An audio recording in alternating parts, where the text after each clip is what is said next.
ও hello guys, কেমন আছো তোমরা? দেখো, আজকের দিনটা আমার কাছে খুবই শোচনীয়। আর আজকে এই যে ঘরটা দেখতে পাচ্ছ, হুম, এই যে ঘরটা দেখতে পাচ্ছ, তো এই ঘরটার থেকেই আজকে আমার মা বেরিয়ে গেছিল। আর জীবনে ঘরে ফেরেনি, মানে এই ঘরে না, মানে যেখানে আমরা ভাড়া থাকতাম। আমি তো এখানে অন্য জায়গায় ভাড়া থাকি। তো এই বাড়ি থেকেই মা বেরিয়ে গেছিল এই 30 তারিখে। আর ফিরে আসেনি। হসপিটালে ভর্তি হয়েছিল, আর এবং হসপিটাল থেকে আমার মামার বাড়ি, আমার মামার মেয়ের বাড়িতে গিয়েছিল। তো সেখানেই তিনি মারা যান। এবং আমার মাকে আর আমি জীবনে ফেরাতে পারি। তো আজকে দিনটা সত্যি সকাল থেকে আমি খুব বড়, মানে একদম, কি বলবো, একদম খুব বড় কিরকম একটা লাগছে আমার জীবন। কোনো কিছু ভালো লাগছে না, কোনো কিছুই করতে ইচ্ছে করছে না। তো ঠিক এরকম দুপুরবেলা, মানে 12:30 বাজে, দেখো এখন ঘড়িতেও 12:30 বাজে, তোমাকে দেখিয়ে দিচ্ছি। দেখো পাক্কা 12:30 বাজতে যাচ্ছে। তো এই 12:30টার সময় আমার মাকে রেডি করছিলাম যে নিয়ে যাবো হসপিটালে। আমার প্রচন্ড পেটে ব্যথা গাইস, এখন হচ্ছে। দেখছো রেডি হয়ে গেছি, জামা প্যান্ট সব পরে নিয়েছি। আর এই আমার একটা ব্যাগটা আছে, ব্যাগ নিতে হবে। এই ব্যাগটার মধ্যে অনেক কিছু থাকে আমার জিনিসপত্র, যেমন ইউটিউবের কিছু জিনিসপত্র, আর অনেক কিছু জিনিসপত্র থাকে। সেই জিনিসপত্রগুলো নিয়ে কাজে লাগার জন্য সেগুলো নিয়ে বেরোবো। যাই হোক, আগে বেরিয়ে নিই, তারপর রাস্তায় তোমার সামনে। আমি যখন বাড়ি থেকে বেরোতাম, তখন বাড়িতে বেরোনোর সময় গেটের সামনে দাঁড়িয়ে থাকতো আর বলতো যে সাবধানে যাস এবং তাড়াতাড়ি আসিস। এখন আর কেউ সেটা বলার নেই। খুব কানে শুনতে ইচ্ছা করে সে মায়ের ওই কথাগুলো, কিন্তু এখন আর শোনার নেই। সবকিছু সব ফাঁকা ফাঁকা লাগে, কেমন যেন লাগে।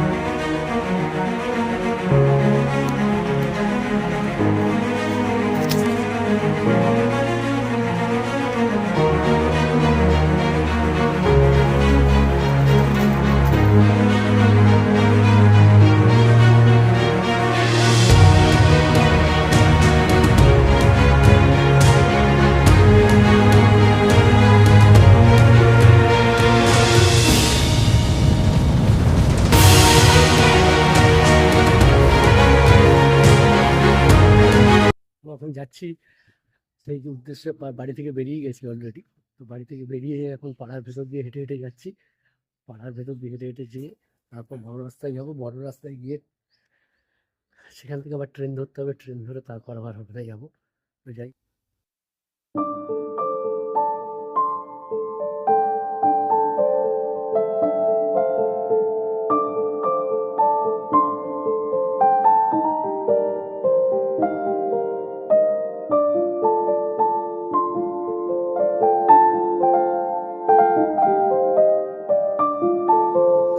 বজবজ গিয়ে বজবজে যেতে হবে, মায়ের ওখানে যাবো।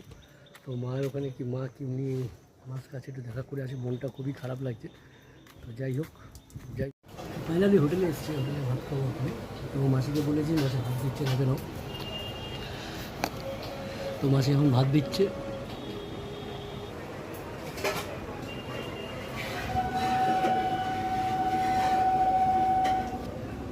যদি যেমন আগে খেয়ে না খেলে একটু অসুবিধা হবে, তো সেটা খেয়ে নিই, খেয়ে যেতে হবে। মাসি এসছে, দেখো। পেঁয়াজ দাও, পেঁয়াজ, লেবু আছে? হুম।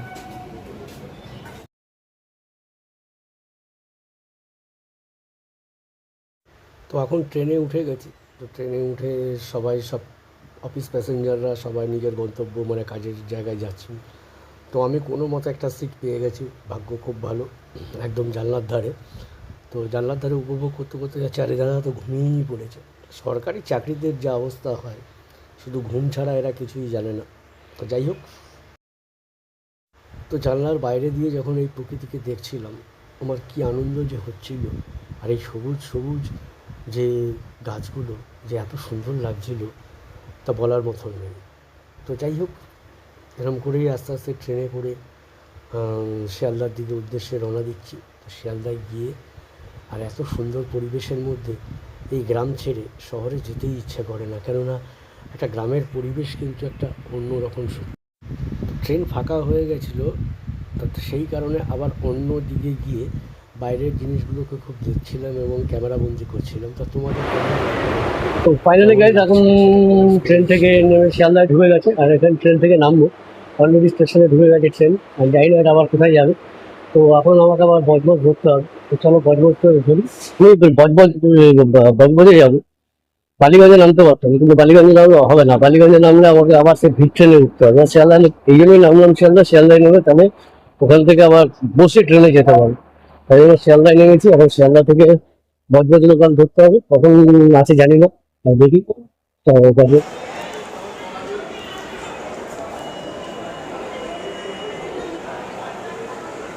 বজবজ কত দাদা? 10 টাকা।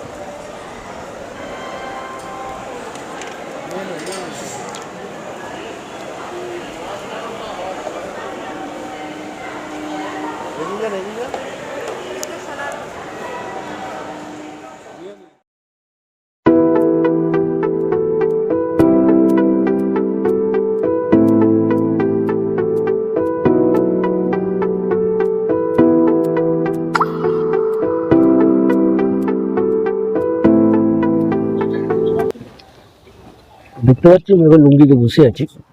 তো এখন লুঙ্গি স্টেশনে ট্রেন থেকে নামলাম, ট্রেন থেকে নেমে এখন আমি যাব ওই সেই শ্মশানের দিকে। তো শ্মশানের দিকে যেতে গেলে এখন তো আমাকে অটো ধরতে হবে, তো অটো ধরে, তো চলো এখন আগে অটো ধরে নিই। আর অটো ধরতে গেলে আমাকে ওই প্ল্যাটফর্মে যেতে হবে। তো ওই প্ল্যাটফর্মে যাওয়ার সময় আমাকে এই দিক দিয়ে গেলেই ভালো হবে, যা যা বুঝতে পারছি। প্রচণ্ড রোদ পড়েছে, তাই তো এখন যেতে হবে। তো যাই হোক, এখন যাওয়া যাক, তারপর গিয়ে তারপর দেখা যাক।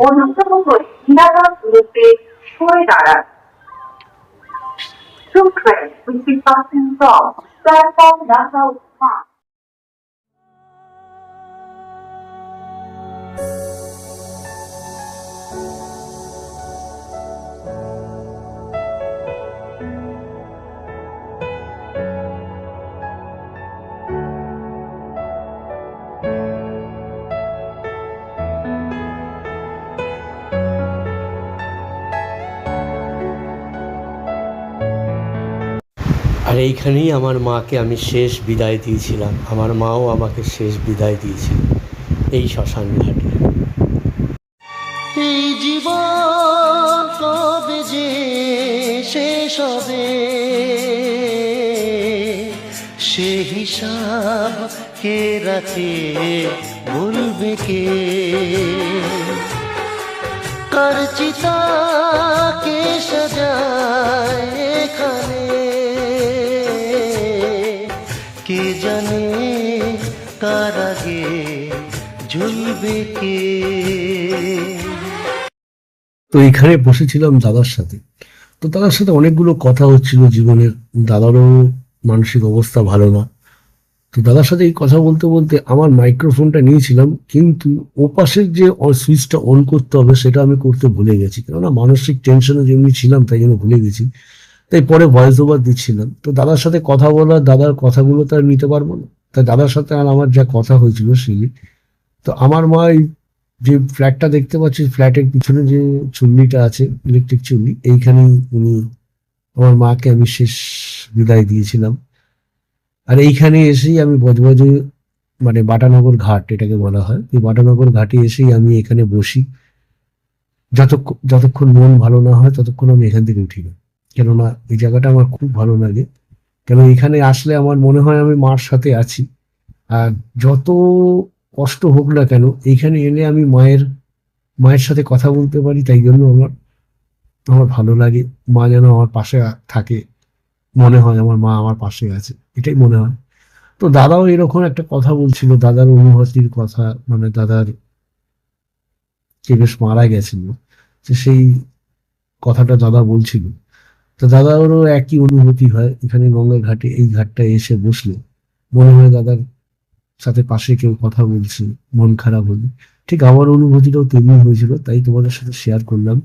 শুধু শেয়ার করতে পারলাম না একটা জিনিসই, সেটা হলো গিয়ে যে আমাদের দুজনের কথোপকথনটা, কেননা ওপাশের সুইচটা আমি বন্ধ করতে পারিনি, কেননা জোয়ার এসে গেছিল বলে আমি সুইচটা বন্ধ করতে পারিনি। যাই হোক, একটু ভুলভ্রান্তি হয়ে গেছে, তার জন্য ক্ষমা করে দিই।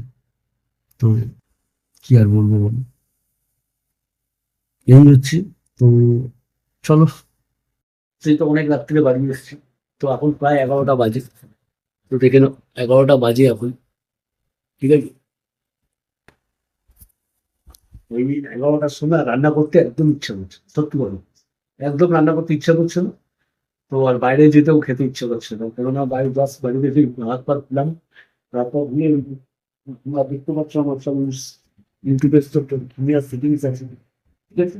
এই সেটিংস গুলো এখন কিছু আমার চ্যানেলের এডিটেরও ব্যাপার আছে এবং কিছু ভিডিও গুলো আপলোডের ব্যাপার আছে, সেই আপলোড গুলো করবো।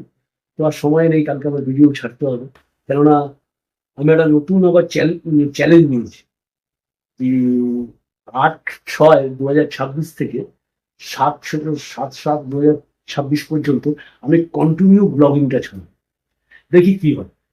তাতে যাই হোক, জানি আমার ব্লগিংটা অতটা ফেমাস বা ভালো, ফেমাস বলবো না, মানে ভালো করতে পারবো না। কেননা ভালো করতে পারবো না এটাই কারণ যে আমার সঙ্গে তো খুব কম, আমার ফ্যামিলির ভেতরে, মানে আমার বাড়ির ভেতরে কেউ তো থাকে না, আমি শুধু একাই থাকি। তো আমাকে আমার ডেলি যে ব্লগিংটা, ডেলি লাইফস্টাইল ব্লগ যেটা, তো সেটা করতে গেলে খুব টাফ ভাবে করতে হয়। তা সেই টাফ ভাবে চ্যালেঞ্জটা নিয়েছি, দেখি কি হয়। জানি না কতটা করতে পারবো, যদি তোমাদের আশীর্বাদ এবং ভগবানের আশীর্বাদ এবং তোমাদের আশীর্বাদ থাকে তো নিশ্চয়ই আমি পারো। তো চ্যালেঞ্জ ইজ চ্যালেঞ্জ। তো ব্লগিংটা দেখি কি করা যায়। আর তোমরা ভাবছো যে মার ওখানে কেন কেন, তো মার ওখানে যাওয়ার একটাই কারণ যে আমার যখন কদিন ধরে খুব মন খারাপ লাগছিল, আর মায়ের ওখানে গেলে না, সত্যি বলছি, মায়ের ওখানে গেলে আমার মানে ভালো লাগে, গেলে আমার সত্যি বলছি খুব ভালো লাগে। কেননা 1 নম্বর কথা হচ্ছে মা, তোমার মাকে তো আর জীবনে দেখতে পাবো না, মার সাথে কথাও বলতে পারবো না, শুধু ফোনে মার কয়েকটা অডিও ভিডিও করা আছে, সেইদিকে ধরে ভেতরে যে জ্বালাটা আছে না, সেই জ্বালাটাকে তৃপ্তি মিটি, এছাড়া তার কোনো রাস্তা নেই আমার কাছে। আমার কাছে কেন, কারোর কাছেই নেই। আর আমার কাছে সবচেয়ে বড় প্রবলেম একটাই, কারোর কাছে প্রবলেমটা হয়, কারোর কাছে প্রবলেমটা হয় না, কেননা তাদের সংসারে কেউ না কেউ আছে, তাদের পরিবারে কেউ না কেউ আছে, কিন্তু তাদের সাথে কথা বলে সারাদিন দেখো, একটা সারাদিন একটা মানুষ একা কি করে থাকতে হতো। আমি তো মনে করবো একা থাকাটা খুব টাফ।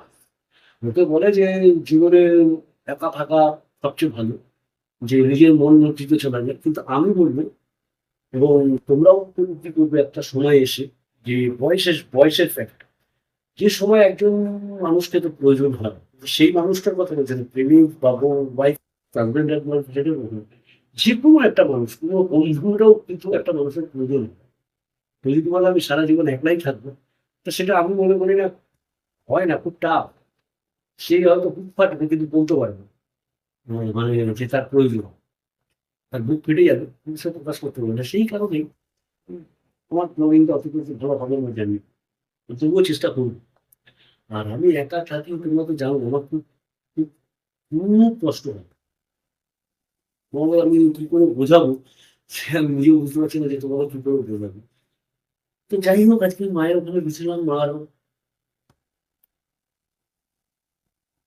বললে যে আমার ক্রিসমাস স্মৃতি জোগাড় করতে গেছিলাম। মানে তোমরা তোমরা যে পুরুষ মানুষ আছে না, তাদের অনেক, আমরা খুব পাপ কাজ করি, খুব পাপ কাজ করি, কেন আমাদের